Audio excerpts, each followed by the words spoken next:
In the frozen reaches of the Arctic, Captain Robert Walton pushed his ship into a wilderness of ice and silence, writing home about the glory he hoped to claim.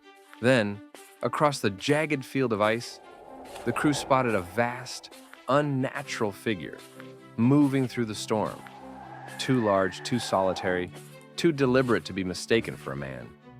And not long after, they discovered another traveler, half dead and barely clinging to life, dragged from the ice and carried aboard.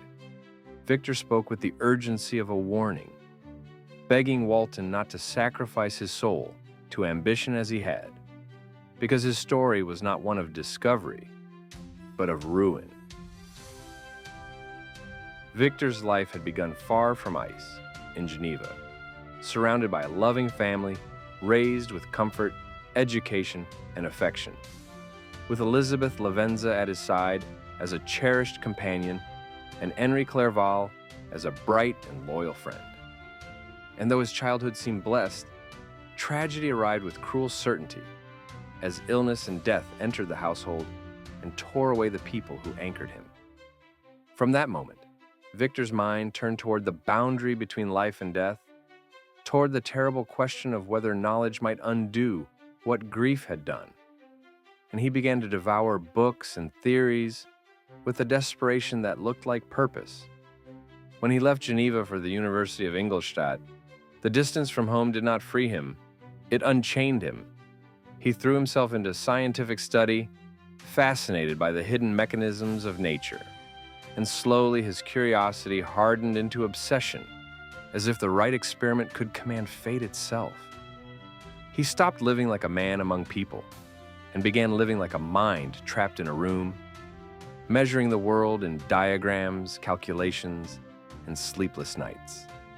And then his obsession crossed a line. Victor resolved to create life, not in the humble sense of discovery, but in the arrogant sense of invention. In secrecy, he labored through months of isolation, gathering materials and working in darkness where no one could witness the moral collapse behind his effort. And on a night charged with lightning and terror, his work succeeded. The thing on the table moved. A dull eye opened. Breath filled a chest that had never lived. But the moment Victor achieved what he had chased, triumph died instantly.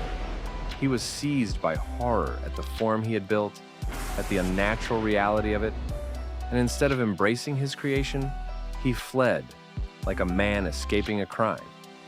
He abandoned the being he had made, leaving it alone in the world without guidance, affection, language, or identity, as if responsibility could be outrun. Victor's mind broke under the weight of what he had done. He fell into illness, fever, and delirium until Henri Clerval arrived and cared for him. And for a brief time, Victor tried to return to ordinary life. Walks, conversation, the appearance of normal days. Yet dread remained beneath every moment, because he knew something existed in the world that should not exist, and it had been born from his hands. Then a letter arrived from home, and the world shattered again. Victor learned that his young brother William had been murdered. He rushed back to Geneva, crossing familiar roads now stained with grief, and on a stormy night near the lake, lightning revealed a silhouette upon a ridge, a towering figure, his creation. In that instant, Victor understood the truth. The being he abandoned had returned, and it had become a force of tragedy. Yet when suspicion fell upon Justine Moritz, a kind young woman in the household, the horror deepened. Evidence appeared against her, and she was accused, tried, and condemned. Elizabeth pleaded for her, and Justine protested her innocence. But Victor, crushed by guilt and fear, remained silent, unable to confess the source of the crime. And Justine was executed while Victor carried the knowledge like poison in his blood, realizing that his silence had killed as surely as any hand. Seeking escape from the weight of grief, Victor wandered into the mountains. Drawn into high icy landscapes, that seemed indifferent to human suffering. And there, among the cold vastness, his creation confronted him, close, real, undeniable. But the creature did not begin with violence. It began with words. It demanded that Victor listen, and then it told its own story. How it awakened alone, confused and terrified, abandoned before it even understood what abandonment meant, how it wandered through forests and villages, reaching instinctively toward people, only to be met by screams, stones, and cruelty. How it learned quickly that its appearance turned every human face into fear, and how fear turned into hatred. It spoke of discovering fire, warmth and pain, comfort and danger, and of the first fragile beginnings of understanding. It described finding a small cottage at the edge of the woods and living in secret nearby, watching a poor family, the de Lacys, who endured hardship with tenderness. Felix, Agatha, and their blind father. From them, the creature learned language by listening. It learned emotion by watching. It learned humanity through observation. And it began to perform acts of kindness in secret, leaving firewood at the door and helping without being seen, hoping that goodness might earn it a place in the world. It described the arrival of Safi, a foreign woman who came to the family and learned their language, an event that, for the creature, became a second school, because as she learned words openly, it learned them silently, building a mind out of scraps. The creature also discovered books, stories, and philosophy, and in them it discovered a deeper curse: self-awareness. It compared itself to the characters it read about. It learned what humans believed about virtue, love, family, and belonging. And at the same time, it learned what it could never have. It read of Adam and the fall, of creation and exile, and it recognized itself not as a hero, but as an outcast. It approached the blind father while the others were away, believing that a man who could not see might judge it by voice rather than by face. For a moment, the encounter was gentle. The blind man listened. The creature spoke with longing.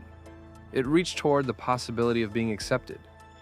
But then, Felix and Agatha returned, saw the creature, and terror turned instantly into violence. Felix attacked, the family recoiled, and the creature fled again, crushed by the realization that even its best attempt at humanity would be answered with hatred. In that collapse of hope, something inside it broke, and in rage and despair, it burned the cottage, burned the place that had taught it to dream, until only ash remained. After that, the creature's love curdled into vengeance, and it sought the one person who might be responsible for its suffering: Victor Frankenstein, its maker. On its path, it encountered William, a child, and in the child it saw both innocence and the bloodline of the man it hated. The moment spiraled into murder, and then, in a cruel calculation, the creature framed Justine by planting evidence, ensuring that Victor would suffer the injustice of seeing an innocent die, because the creature believed Victor had forced it to suffer injustice first. His father's concern, Elizabeth's quiet devotion, the ghost of what could have been. But the agreement haunted him. He decided to travel, taking Henri Clerval with him, moving through cities and coasts, learning, observing, postponing the dread of what he must do, until at last he chose isolation again, selecting a remote place where he could work unseen, a desolate island and a lonely hut battered by sea wind and darkness. There, Victor began the second creation, repeating the same secret labor, but now his hands were guided not by ambition, but by fear. And as the work progressed, doubts multiplied. He imagined the consequences. What if the second creature despised the first? What if they fled together?